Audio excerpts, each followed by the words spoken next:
Welcome to Functional Abdominal and Low Back Training. My name is Dr. Cody Sipe, and I'm one of the co-founders of the Functional Aging Institute. In this session today, we're really going to talk very specifically about how do I train kind of this core musculature for older adults that tend to have so many different issues or so many different problems, or even if they're healthy, they're wanting to have a program that's going to keep their back healthy and strong and eliminate or reduce or avoid low back pain, so many different issues that come along. How do we do that in kind of this older adult population? This is always one of my most popular sessions whenever I do this at a conference or some other sort of live event. And so I expect that you're going to get a lot of good stuff out of this today. So as we kind of get into it, just tell you a little bit about myself and my background. I've been doing this for a little over 20 years now, and my focus the entire time for my whole career has been on aging. Obviously, most recently, kind of this question of what are the best exercise strategies to use with older individuals in order to help them to be as functional as possible for as long as possible, something that we term functional longevity. How do we achieve that? So a big part of this approach for the core training is a critical aspect of how someone is going to be able to achieve that over the course of 20, 30, 40 years or even more. And so this is really great information that you can apply to lots of different populations. If you have not had a chance to get on our website and get the free Functional Aging Training Starter Kit, if you're kind of new to the Functional Aging Institute, I imagine a lot of you have probably kind of seen and heard some stuff that we've done before or have enrolled already in the Functional Aging Specialist Program.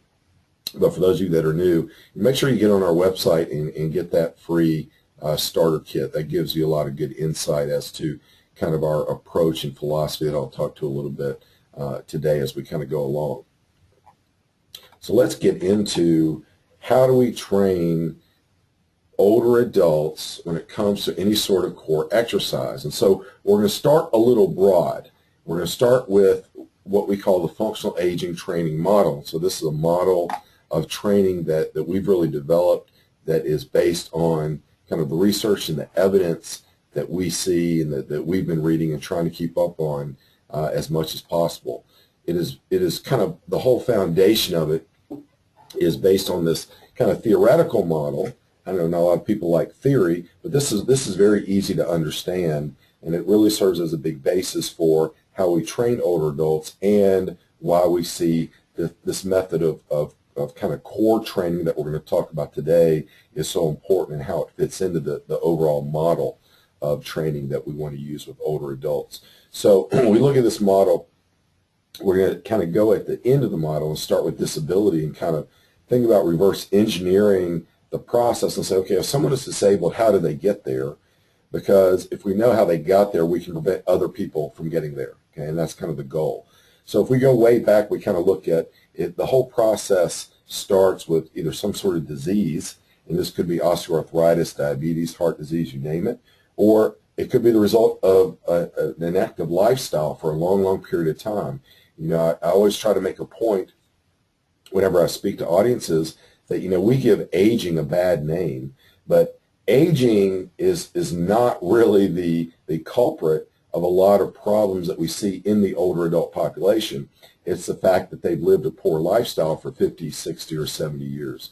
So there's this biological process of aging. It's kind of what we call primary aging, but then there's our lifestyle, which is secondary aging. Our lifestyle has a lot to do with how we age and how functionally we age. Well, obviously, if you're inactive, that leads to an increased chance of getting a disease of some sort.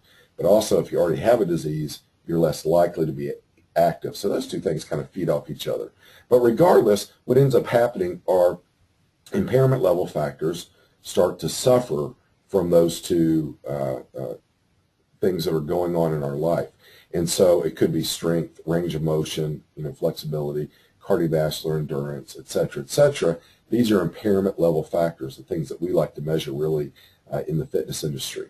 And as those impairments start to build up. And so as our strength declines and our range of motion declines, we look at so many things that start to decline, eventually our function can be limited. So we can no longer, climb stairs and get out of a chair, go play golf, for 18 holes and enjoy it, do some kind of work that we need to do or like to do, or we can't travel. So we're functionally limited. And eventually, if that continues, we will eventually become disabled. And that is, we can no longer fulfill our social roles that we want to fulfill, as either an employee or an employer, or, a husband or wife, or, a caregiver. So many different ways that we could categorize that. So as we kind of look at that whole model and we say, okay, what's kind of the primary culprit here? We have, in the research and even in our training, have focused a lot on the strength aspect, right? We've been really hammered with strength is the answer to everything. And so strength training with older adults is going to solve this problem. But when we look at the evidence, we see that strength is an important component, but it's not the only component, and just focusing on strength is not the optimal answer. We're going to miss the boat, but we're not going to be as effective if we just focus on strength. So the question is then, what are these other impairment level factors that are really critical if we want to maximize function? So we can make a whole long list of all these factors that are important and that need to be addressed in a comprehensive and very effective training program. So if you've gone through or are going through our functional aging specialist certification, you're very well versed in these, right? We talk a lot about these and how to address them. Okay, if you haven't gone through that or are unfamiliar with it, then hopefully this will be a good introduction kind of to expanding your mind as to how you should be training this population. So obviously we want to recommend that if an individual has a deficit in one or more of these that's pretty significant, that you address that first. But really we want to address all of them because all these are declining as we go through the years and as we get older, and especially the longer that we've been inactive and the worse our lifestyle is.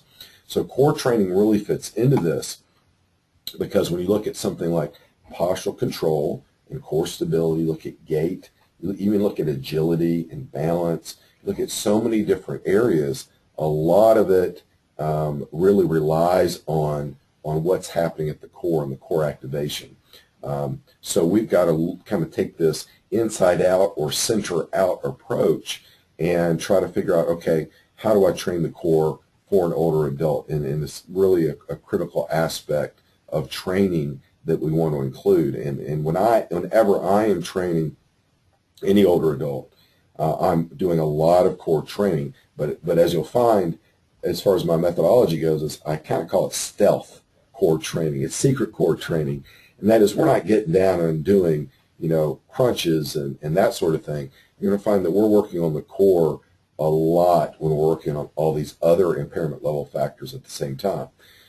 So we'll kind of address how to do that. So in our model, our training model that we call the functional aging training model, we're really trying to tailor a lot of these functional training methodologies to what the needs are of this population specifically. So there are a lot of really good philosophies and approaches out there for functional training. Obviously, not all of them are going to hold water or going to play out well over time. People have a lot of crazy ideas, about what functional training is. But our goal when we talk about functional training is we really are talking about what are the strategies and the exercises that are going to improve the ability of an older adult to perform functional activities. Okay, and so when we think about, well, what is functional then? What do you mean by functional? We're going to make sure that you understand that that functional ability is really person and context dependent. So what we consider functional for one person might not be as functional for another person. And I'll always like to use this very basic example in this question. Is a bicep curl functional?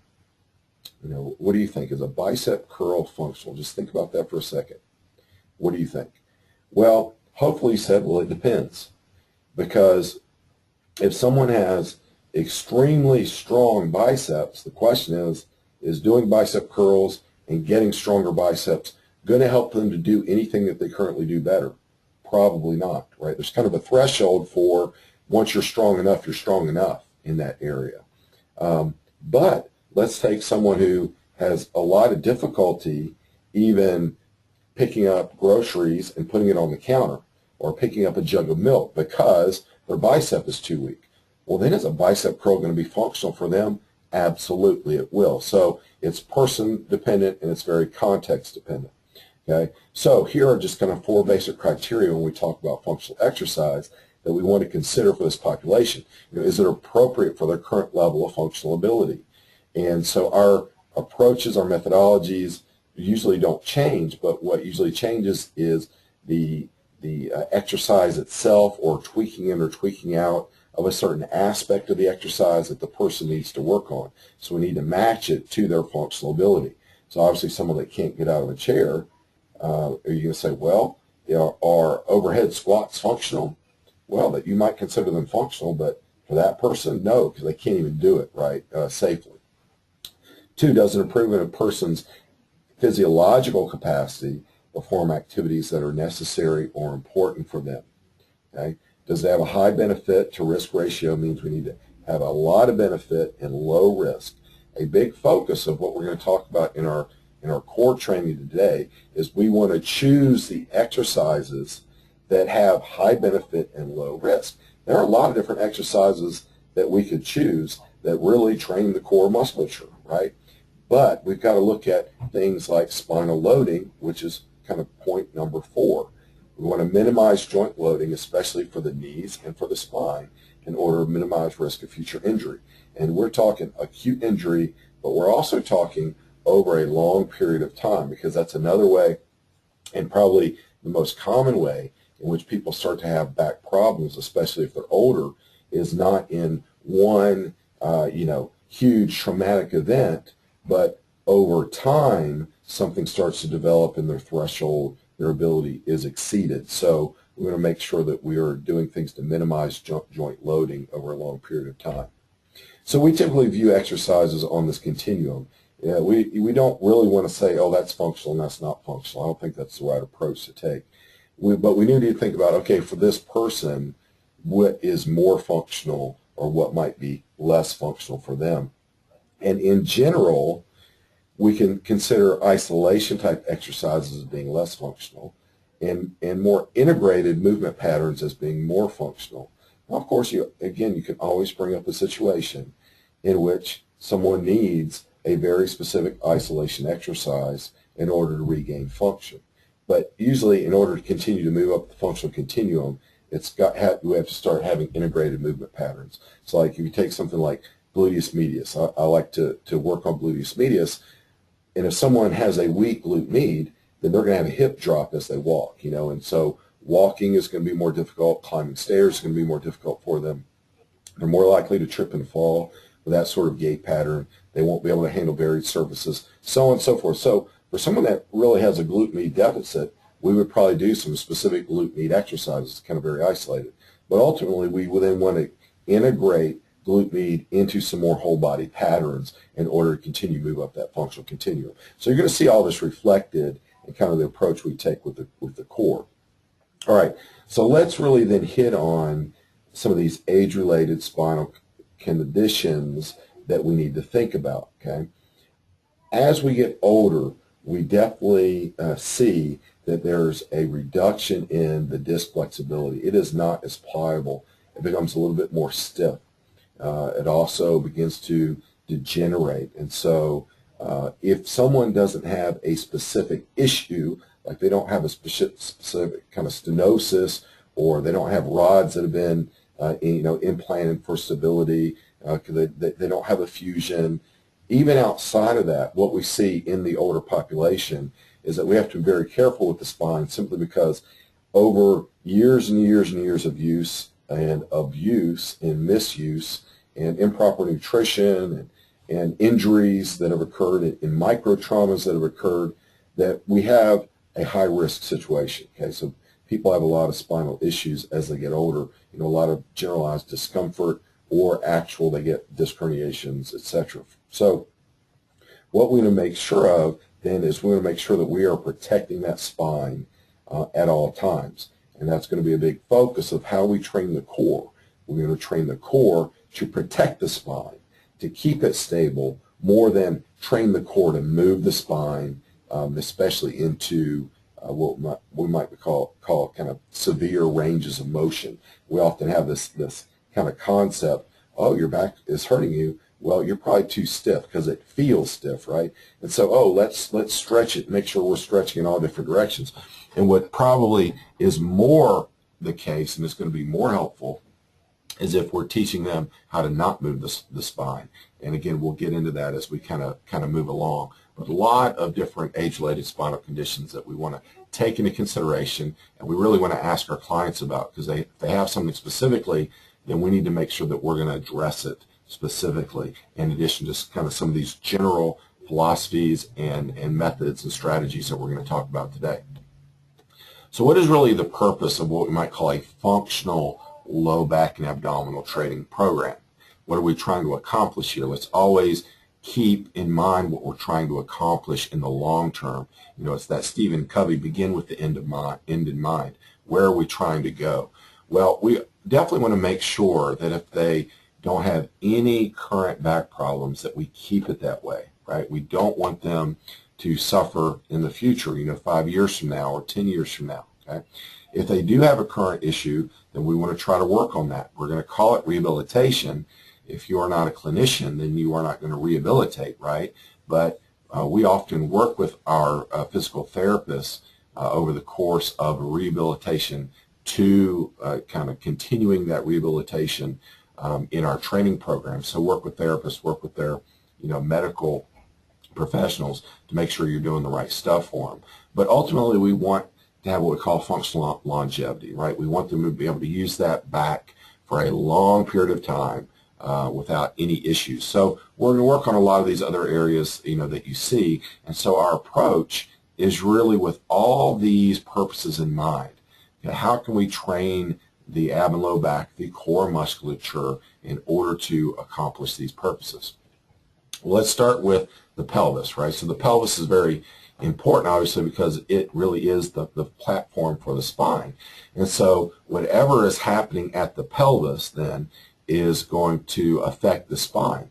And so obviously, if we are able to maintain a level pelvic position, then we're going to be able to keep our spine in neutral. But now as we start to tilt the spine in different directions, that's going to create a movement in the spine. And so we just always want to make sure that we are looking at that linkage that's occurring starting with the pelvis. So when we talk about core, this is why we're going to talk about integrated movement patterns, is we want that pelvis to be tied in to all the musculature above it, all going up into the ribs, all through even the upper back. So we're not just going to think about the low back muscles specifically, right, or individually or separately. We don't want to think about rectus abdominis individually, okay, or separately, because they are all working together and kind of binding together to create this stability for the spine, and it really all must tie in to the pelvis, okay? So teaching people how to even maintain a neutral pelvis and looking for that is going to be important, because they're not going to know, right? They're not going to be mindful and have that kinesthetic awareness of what's going on at the pelvis. So we're going to have to be constantly cueing them. And so I do a lot of palpation. And so when we're doing kind of core types of movement patterns, and again, they could be stealth movements, or they could be that we're specifically working on the core, is a lot of times I'm grabbing the pelvis. I'm kind of palpating over at the ASIS, and I'm helping people get in a good pelvic position. So that's something you definitely want to consider to add in if you're not doing it. All right, so let's kind of focus on this guy wire concept. And some of the concepts and the methods that I'm going to talk about really come from Dr. Stuart McGill, and I love the work, the research that he's done in looking at kind of back training and reducing spinal loading, and kind of working with people that have low back disorders. And he has several good books and programs. If you ever get a chance to pick up one of his books or go see him in action at a workshop, please do so. He's got some great stuff. So this really fits in nicely with the purposes that we're trying to accomplish. So what we want to do is we want to think about the spine as being a flexible pole. You know, in and of itself, it does not have a lot of stability, right? If you just had a spine outside of a body, it's going to flop over, right? And so it is not going to be able to handle loading very well. It's going to buckle right away. And so how our body is designed then is we have all these muscles that are attached to the spine, and they're attached at all different levels. So kind of if we think of the bottom of the mast in this picture, you know, as being more near the base of our spine, near the pelvis, and then as we kind of move up through the vertebrae till our head is at the top, right? We've got different muscles that attach at different places all along the spine. And so these are like guy wires. And so if you've ever seen, you know, a large radio antenna outside or some other sort of large, tall, thin structure, you have these wires that are kind of attached to it, but they're going out in all different directions, and they're going out far away from the base of the antenna in order to create stability in all directions, right? And this is really important because we want to make sure that we have stability all along the spine, okay? And so we want there to be tension everywhere. We want that tension to be there because that's what's going to create stiffness. And now that flexible rod, that spine, is going to be able to hold a lot more load because it's being girded up by all these guy wires. And of course, these guy wires are all of our muscles that then attach to the spine, okay? And so we want to think holistically about how to use all those guy wires and all that musculature for maximum spinal stiffness so that when we're doing activities, we don't get any kind of buckle in that rod, because when we get a buckle, okay, that's when an injury occurs. And Dr. McGill has done some great work using fluoroscopy when lifters are actually lifting loads. And so he's actually kind of doing a moving x-ray of the spine and actually has captured this buckling that's occurred and a disc injury that's occurred kind of on x-ray video, so to speak.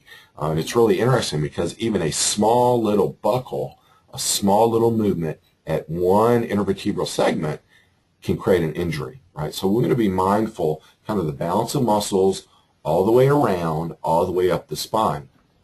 And so when we think about how we have traditionally trained the core, traditionally we've worked on rectus, right? Rectus abdominis. We want to make sure that we're doing that. Even if we're not interested in a six-pack with our clients and they're not interested in a six-pack, we still kind of use that as the go-to. Oh, let's work on rectus, you know, through crunches and leg raises and that sort of thing. And so what that does is when we just focus on that, it becomes more powerful than the other muscles and it creates an imbalance. Okay, it is always trying to flex our spine forward. And so what we really want to try to achieve is we want to try to achieve this co-contraction between all these muscles instead of focusing on one single muscle group and trying to isolate it, okay?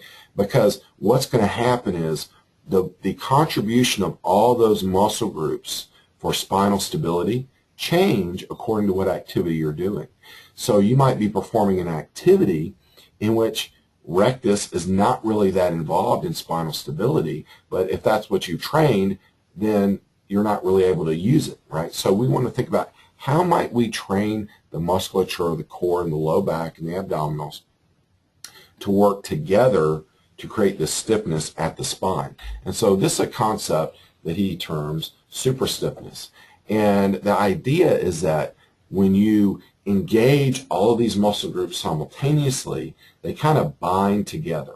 And we know through the fascia that we see throughout the core in the lumbosacral area that fascia creates this hoop stress, right? And this hoop is contingent upon all these muscles working together. And so then when they bind together, they create this synergistic effect. It's kind of like a 1 + 1 = 3 type of situation, okay? So we're activating the abdominal wall in all different layers, in all different dimensions, different angles in order to create this super stiffness, right? So how do we do that? What are some factors that are important?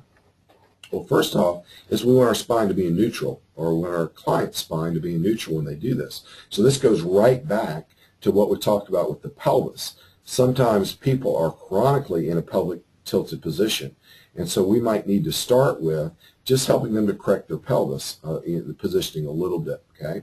And that might be due to some muscle imbalance, and the fact that they've walked a certain way for so long, and we've got a lot of women, older women, and we'll talk about this idea of gluteal amnesia, right, where they don't really want to use their butt muscles, and their butt muscles are so powerful and they're so very important in any sort of activity, and when you don't use those butt muscles appropriately, then that's going to create pelvic tilting when we don't want it, and then therefore that's going to put the spine in a poor and a compromised position. It's not going to be in neutral anymore, right? And so we're not going to have that firm, stiff spine that we want, okay? It's going to be in a position where stress is going to be transferred onto those joints.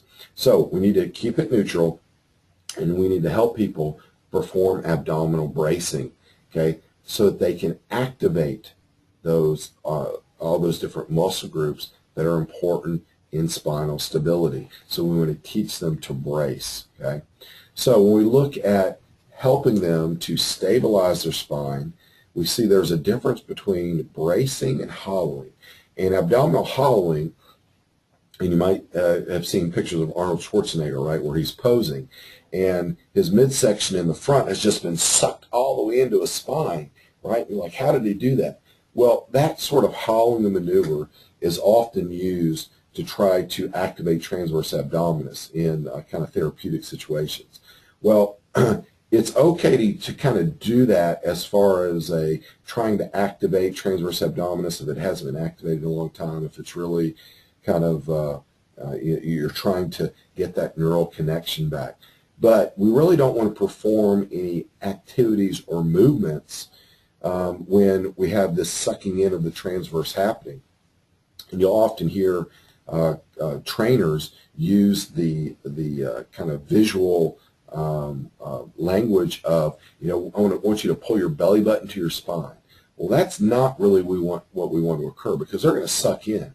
And so while you're going to get some transverse abdominis activation, Dr. McGill has found that your obliques are then taken out of the equation, right? They turn off when you perform the sucking in. So those guy wires are no longer active, okay? And then you're also narrowing the base for the abdominal muscles. So instead of having guy wires that are far out from the base of the spine, you've pulled them in. And so therefore, you do not have as much spinal stability. So if you're doing like, okay, get up against the wall and do some sucking in maneuvers and that sort of thing, that's okay, but you don't want to use that for whenever they're performing any exercises. What we do want to teach is this abdominal bracing technique in which they perform this co-contraction in spinal neutral in order to improve spinal stability. Now, when you do this, if you've ever practiced bracing, and I do this with people in my workshops when we talk about this, because I find even a lot of trainers find it difficult to be able to brace appropriately. Okay, so when you brace, okay, you should be able to kind of poke in to your abdominal muscles in the front and to the side and all the way to around to your back and really feel that tension in the muscles.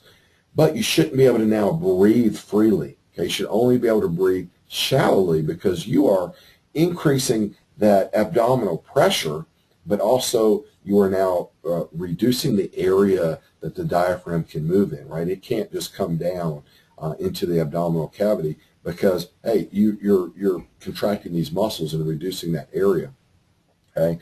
So you just make sure that you're breathing shallowly, more, from the lungs, rather than relaxing through the midsection. And this becomes really important when you start to perform more high-level activities. So McGill recommends 5 stages of training for the low back, and I really like this model. We try to use this as much as possible.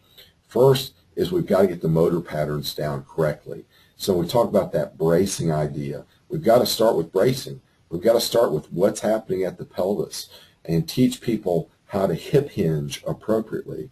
So if you're unfamiliar with the hip hinge, okay, you want to think about your your pelvis as being the hinge on a door, and your spine being the door. So if you're going to lean forward, okay, as you lean forward, you don't want to have any forward flexion of the spine. Okay, you want the leaning forward to be hinging from the hips. Okay, and you find people have a great difficulty in doing that. Of course, as soon as they start to move the upper body forward, they start to flex the spine. And so we want to teach them how to brace and hip hinge in order to appropriately lean forward so that they're going to keep the stress on the spine to a minimum. And then we have to add into that the gluteal activation. So we've got to figure out how can we teach people all three of these. Once they're able to do this, then we can start working on more of the whole body and spinal stability, right? So they've got the motor pattern down. They know what we're talking about. We're talking about bracing and hip hinging. They know how to activate their glutes. Now we can start to go more into this whole body movement, which they're going to be relying on all three of those things in order to stabilize the core. Once they're able to do that, then we work on endurance. So endurance first, not strength. Okay, so build endurance. Then we can start working on strength. And ultimate strength, as McGill would define it, is multidimensional strength. You know, it's this integrated strength that we want to focus on. And then again, once that's been accomplished, now we can start to add more speed and power and more dynamic movements into the exercise in order to focus on that. So if you think about kind of this idea of an energy leak, where if you take an athlete and they have to make, let's say a football player, and that would be an American football player, and they have to make a really strong cut, as an example. Okay, so they're running to their right and they want to stop and cut to the left. And when they plant that outside foot, right, if they don't have this ultimate strength and power in their core, then what's going to happen is that leg is going to push off and the hips are going to move, but the upper body, the shoulders, are going to lag behind. And that's going to create what we call an energy leak, and it's going to slow them down. So we don't think about that too much with an older adult having to do that. Now, if they are a high-functioning older adult and they're participating in sports and they want their sports performance to go up, then yeah, absolutely, it comes into play. But we will often do agility drills, like it might be an agility ladder of some sort for balance, whatever it might be, a timed up and go. That's still, a lot of that is coming from the core, and we want them to be able to brace that appropriately. Okay, so these are kind of the stages that we want to think about going through, and we spend a lot of time really on the first three stages for most of our people. And especially, you know, you've got to spend time in the first stage as a teacher. You've got to teach that, and people don't get this very readily. But it's important because when we look at a kind of exercise and what's happening during exercise, we see that during traditional exercises for the core, there's quite a bit of spinal loading that occurs. And one of our goals is to minimize joint loading, right? We want to keep that to a minimum. It's that benefit to risk ratio. Why do something that might be effective for the core but impose high spinal loads? We don't want to do that, especially when we have other choices that still have very good benefit but have very low risk. And in a population in which you don't know what's going on with their spine, right? They might tell you, I've got no issues with my spine whatsoever, but you don't know what their spine looks like, right? We're not going in and taking a look at their disc, and we don't know what's happened over the course of the last 20 years as far as microtrauma goes, or you know how much height they've lost and the degeneration that's occurred, you know, in the disc and in the surrounding tissue. So it's kind of a crapshoot. We don't know what they're walking in with. So we need to err on the side of low risk and reduce the spinal loading, okay, as much as possible. So this kind of leads to this question of, well, what about twisting motions? I get a lot of questions about twisting. And so the point I want to make about twisting is that twisting itself is not the problem, okay? What is the problem, what really imposes high spinal loads and increases risk of injury, is loaded twisting. And this is what we call torque. So torque is that bending moment, that rotational force that we see during twisting exercises.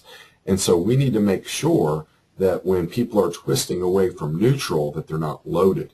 And so when you think about kind of that typical seated torso twisting machine that you see in many gyms, one, we don't have that, and I don't recommend it. I don't tell people to use it. If they're using it, I tell them to get off, because I think the risk is too high.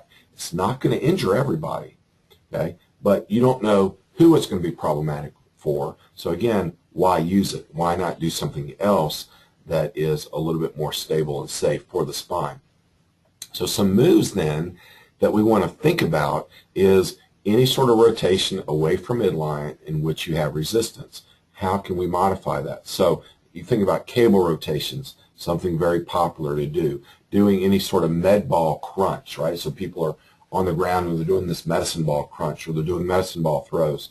Well, kind of the rule that we want to follow there is kind of the 11 to 1 rule, the 11 o'clock to 1 o'clock rule. And this is really just my own rule that I used, and it helps for people to understand what kind of movement is allowable. And really, it's more of like the 11:30 to 12:30 rule. 11 to 1, that represents 15 degrees of motion in both directions, so 30 degrees of motion altogether. That is really the most that we would want to have people go through any sort of loaded movement pattern.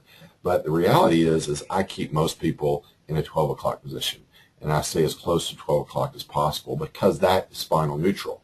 So that's going to be the best position for them to be in. So I try to keep them in that position when loaded.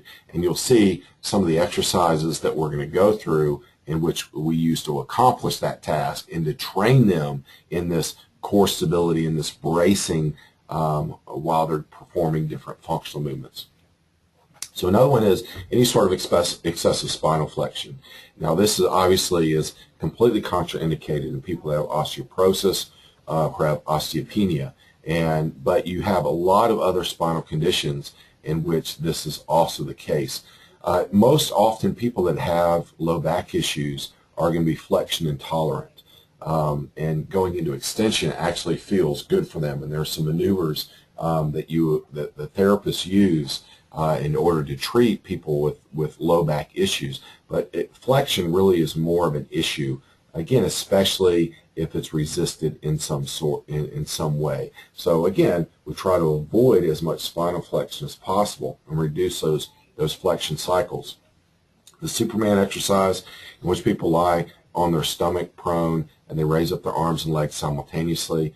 Again, the reason we don't like that is just that's been shown to have very high spinal loading. So we could do something else that's similar that is going to activate those muscles but isn't going to load the spine as much, and the Roman chair extension being the same way.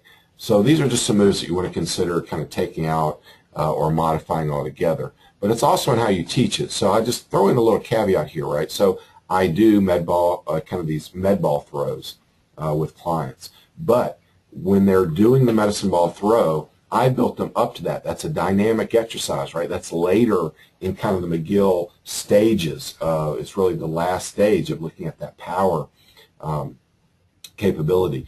But my goal is when they do that is I actually have them keep their spine in a stable position and they don't twist while they're doing it.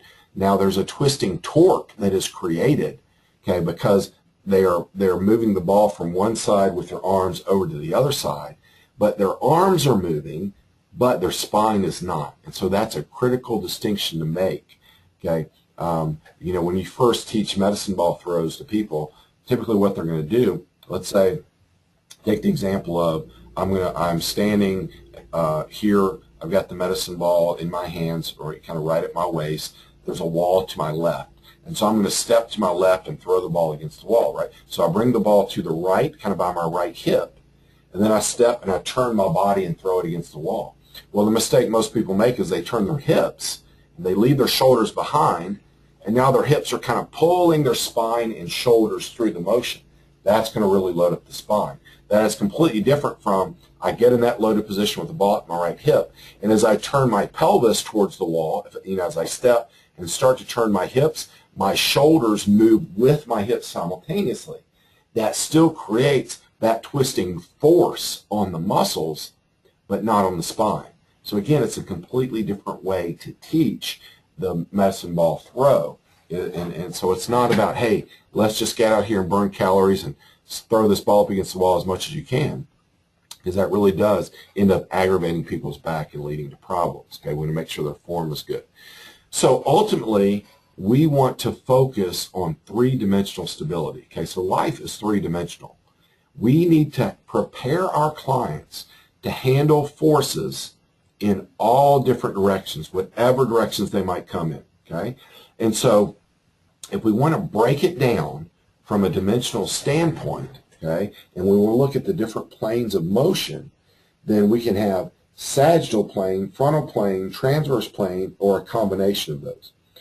But we can then break that down even further, because if I'm in the sagittal plane, well, something could be pushing me from the front, and therefore my anterior chain is going to have to be activated to stay stable.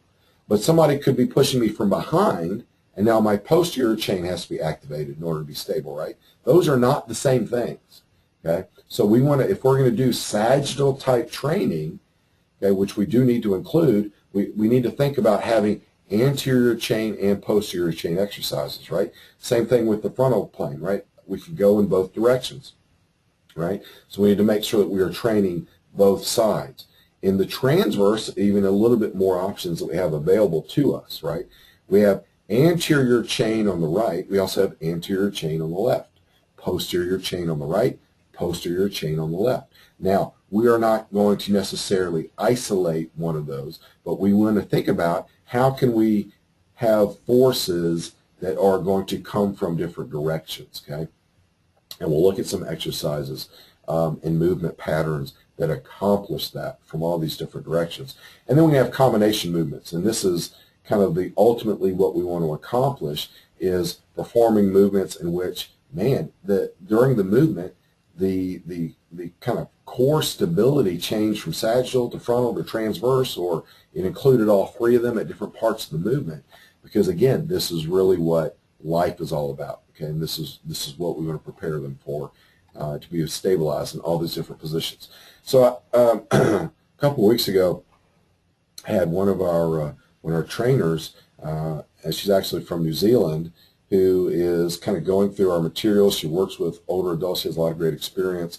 But her question was, well, how do you teach these older adults to brace? It's so difficult to teach them how to brace. How do you do it? This is the best method I've found to teach them how to brace. Instead of just saying, okay, contract these muscles and try to get them to contract, they don't have that kind of kinesthetic awareness and that neurological connection to do it. You know, if you work with people, you understand, if you tell them to contract their abdominal muscles, they're trying to contract everything in their whole body, right? They don't know how to isolate that muscle. You know, it's like some people know how to, kind of bounce their pec muscles, right? Their chest muscles. Well, that's just a neural connection. That's just a control. Some people know how to roll their abdominal muscles, which I cannot do, but that's just, that's a neural thing. Well, older adults, especially if they haven't exercised for a long period of time, their muscles are atrophied, their neural connection with those muscles has decreased, and they're going to have a lot of difficulty just consciously activating that bracing, all those muscles simultaneously. Okay, what they end up doing is just really more activating rectus abdominis. So my suggestion is to not tell them to brace, but to show them how to brace by creating a torque. How do you create a torque? So again, a torque is a bending or a rotational force. So you have the client stand upright in a stable base, so feet about shoulder width apart, right? And you say, all right, I want you to stay very rigid, stay very stable. I'm going to push on you, and I don't want you to move. Don't let me push you, right? And then you start to get on one side, and you start to apply pressure at their shoulder, so you're pushing them over from the side. Well, as soon as you start to do that, they don't really even have to think about it. They're going to activate the muscles on that side of their body in order to keep from getting pushed over. And so they are starting to activate those core muscles. And so you do that from the side, and then you can combine that with some palpation. You can poke their side where those muscles are active and say, hey, you feel those muscles? You feel that contraction? Okay, that's what I'm talking about. And so you do it from multiple angles. Do it from the front. Do it from each side. Continue to palpate. Show them what you're talking about. Even have them kind of grab their own midsection and kind of dig in with their fingers. And you do have to dig in. And of course, it's a little more difficult when you have some heavier people. There's quite a bit of fluff there that you got to kind of dig through, right? But you can get to those muscles, right? That creates this awareness of what you are wanting them to accomplish. And as you do that over several sessions, and of course you're teaching the hip hinging and you're working on some gluteal activation, they'll then start to get it, right? They're going to start to get it. And that's when you're going to start to have these breakthroughs, and they're going to be able to perform these other exercise and movement strategies and patterns much better. I often have people say, well, why don't we just get them in a plank? And for some people that works. For some people, getting into a plank helps them to realize, oh, that's what we're talking about from the bracing. But other people, they still don't know what bracing is all about. They don't know how to maintain a rigid position. Their muscles aren't ready for it, and so they just sag. I mean, they just look as saggy as a old horse. Their back just is bending down, and you can't really get them into the proper position in a plank. So you can try the plank, especially if you feel like, oh, they're getting the bracing quickly. And we'll talk about planks as an exercise a little bit later on. So now let's kind of get to some exercises and how to accomplish this, okay? So a lot of different options that we have available to us. And so I'm just going to go through and make some highlights on ones that I feel are really beneficial. And I'm going to just do this very quickly. In the interest of time, you can always come back and look at these later and get a little bit more information, but I don't want us to go too long today. So one, basic floor work. The bird dog is a great exercise in order to start to introduce people into spinal stability. So you get them on their hands and knees, you get them into a neutral position with the spine. Okay, you can palpate them in their core while they're doing this. Have them raise one arm, have them raise one leg, have them raise the opposite arm and leg simultaneously, and you'll see people are going to be wobbling around all over the place usually. And that's where just building that endurance and building that long-term stability comes in. You just have them do it for 5 or 10 seconds, lower. Switch arms or legs, 5 or 10 seconds, lower. Repeat those a number of times, and then you can work up in some of the time. Bridging is also a great way. As they push their hips to the ceiling, have them kind of squeeze their butt cheeks together in order to try to activate their gluteals. So if you have somebody you're really working on the gluteal activation with, the bridging is a great way to go, and here's some progressions you can use. Plank variations are good. However, we don't want to just start with the front plank. We definitely want to move people to side plank positions and start to get into some transverse plane movements. So if you're in a side plank, that's going to be a frontal plane force, right? But if you're in a front plank, but you lift one leg or lift one arm, now that's going to create a transverse force, okay?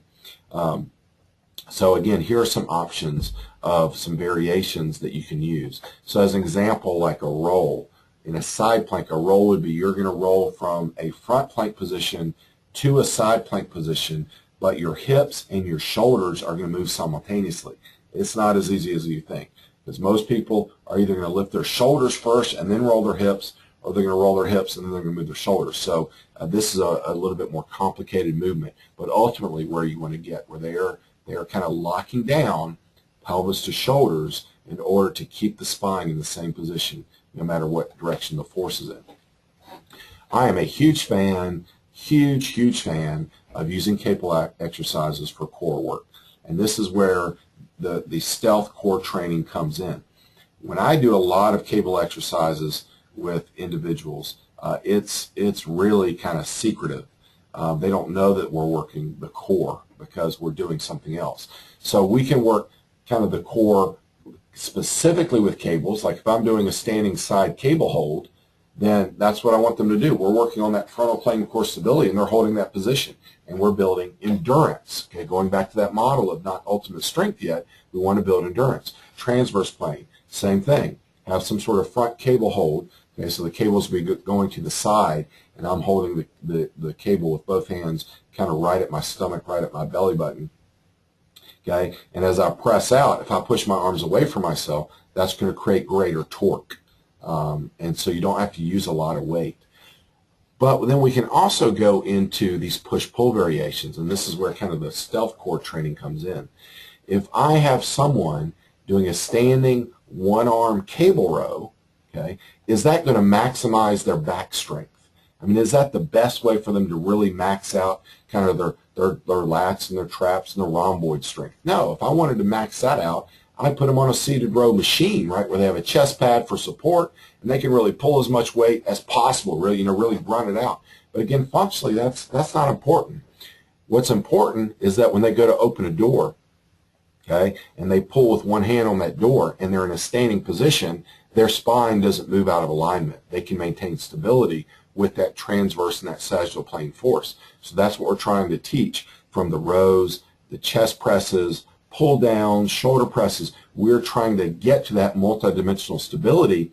We're looking at, okay, sagittal plane. What about the anterior and posterior chain? Well, if I want anterior chain activation, I'm doing a chest press. Well, posterior chain activation, I'm doing a row, okay? Well, what about the transverse element? Well, you can do either of those just with one arm. And that's going to create the transverse plane. So we're really trying to work them into positions in which they're dealing with ground reaction forces.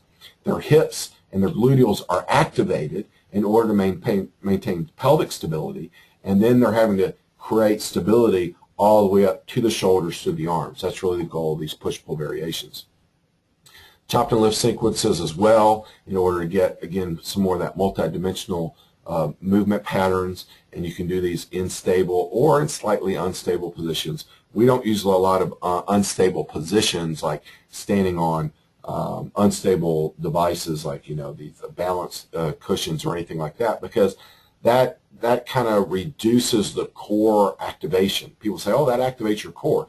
Well, it doesn't really. What activates your core is a torque. So a torque is that twisting, that rotational force, right? So if I'm standing on solid ground, all right, then those feet are solid. That's my solid base. And now if I'm doing, let's say, a row, and something is, so it's pulling me forward, but my legs are stabilized, what's in between? The spine is in between. So that spine, the spinal core musculature really has to work hard. If I'm doing that on some sort of unstable position, well, now I don't have a stable base to work from. Now there's no way I can pull the same amount of weight. And so I'm wiggling around a lot, but it's not creating the same amount of torque. Okay, there's no way that it can. Because once you get into unstable positions or surfaces, your force production has to go down. That's just the way it works. So think about working the core from a torque position. Of course, there's lunge and squat variations that I really like to use, and we kind of try to build up to a lot of these. But like something like the spread the floor squat, this is just a little tweak. Again, this is a Stuart McGill exercise that I really like for people that you're trying to continue to work on that gluteal activation, and it also really gets glute med. And so what you have them do is you have them just do a standing air squat, right? They don't have any weight at first. You're teaching them good squat mechanics, but as they come up slowly, and they try to spread the floor with their feet. So they're literally trying to push the floor sideways under each foot. And so like if they were standing on ice, their legs would slip out to the side, right? So you have them push, and if you do this right now, stand up, just slowly come up into a squat, but try to push your feet apart, you'll immediately feel glute med activation, and you can palpate that very, very easily. So you can feel the activation there. So I really like that as a teaching tool for individuals that might have to work on that. Okay, so finally, this is kind of what we're going to end with is all these different exercises that we're doing and these strategies that we're taking. Ultimately, we want to help them especially to lift things better, lift things more safely. And so there are several factors that go into lifting safely. And so we want to make sure that we teach them how to position the object close to our body, close to our center of mass, close to the spine. When we have objects that are awkward, we're having to reach out with our arms to hold them, that's going to create a lot of torque in the spine. It's going to be very difficult to handle that, even if it's not a heavy object. And you've probably had this happen where the object wasn't heavy, it was just awkward, and you end up getting in lots of different poor spinal positions, and it hurts, right? It bothers your back. And so we want to try to keep people from doing that, find different ways to accomplish that task instead of loading up their spine, okay? So when we teach them these exercises, ultimately we want to teach them some really good lifting techniques as well, and especially lifting from the floor. All right, if you would like to contact me about this or any other issue, please feel free to do so. You can get to us at contact@functionalaginginstitute.com and go to our website for some more information. And I encourage you, because we've got a lot of people on the webinar. I just don't have time to field a lot of questions, unfortunately, but I'm always happy to answer your questions, and we do this quite often. Is if you've got some specific issue that you're working on with a client, or you're unclear about something, any of this information that we've included, feel free to contact me. I want to remind you, if you weren't on at the beginning, about our Functional Aging Summit, first ever conference that we're doing. We're really excited about. It is going to be focused on training, and it's going to be focused on business. So we're going to have both aspects of that, right? Because it doesn't do any good to know how to train clients if you don't know how to get more clients to train. So we've got some really big name people coming in order to speak to us that I think you'd be really excited about. So our registration page isn't open for that yet, but if you go to the link that's on the screen, you can get on our early bird notification list, and that means you'll be one of the first to be able to register for the event, because space is limited. We expect it to sell out pretty quickly, and so you want to make sure to have first crack at that. So June 12th and 13th in Phoenix, Arizona. Here are some of the functional aging specialist certification workshops that we have coming up. We are certainly doing more across the country and in other parts of the world as well, but these are the ones that are coming up recently, including the one we're going to do at our Functional Aging Summit as a pre-conference. And we're going to have a really, really great price on our Functional Aging Summit pre-conference because we definitely want as many people to get there as possible. All right, if you are interested in the Functional Aging Specialist, we have more information online, a lot of packed information in there, including all this information, the Functional Aging Training Model, and where this whole kind of core training methodology and philosophy kind of fits in. So be sure to check that out, as well as our Advanced Functional Aging Specialist Workshop. If you're a trainer, you are trying to make a living and support yourself and support a family and have a career, and you want to get more older clients, because I'm telling you there's a huge opportunity for you out there. Just a few days ago, we had a trainer from the United Kingdom who emailed us just talking to us. He finished our certification last year. He's one of kind of the first ones to do it, and his business is just exploding because nobody else really has this expertise, has this focus, and he's doing some really good business stuff in order to get more clients. And so lots of great opportunity out there if you really want to focus on this population. So our Functional Aging Specialist is really designed to have, you get the Functional Aging Specialist certification, right, with that, the training part, but then you get to come to our place, our facility, and see what are we doing that's so successful, and how do I then go out and have a successful business. So it's 2 days of really intensive coaching and mentoring, and then we coach you after that, because obviously we want you to be successful, because we want to reach these mature adults. They need help. They need us out there serving them. And so I'm so excited that you guys are a part of this movement. So I want to thank you again for taking the time to be with us, and be sure to catch us on our next webinar. Thank you.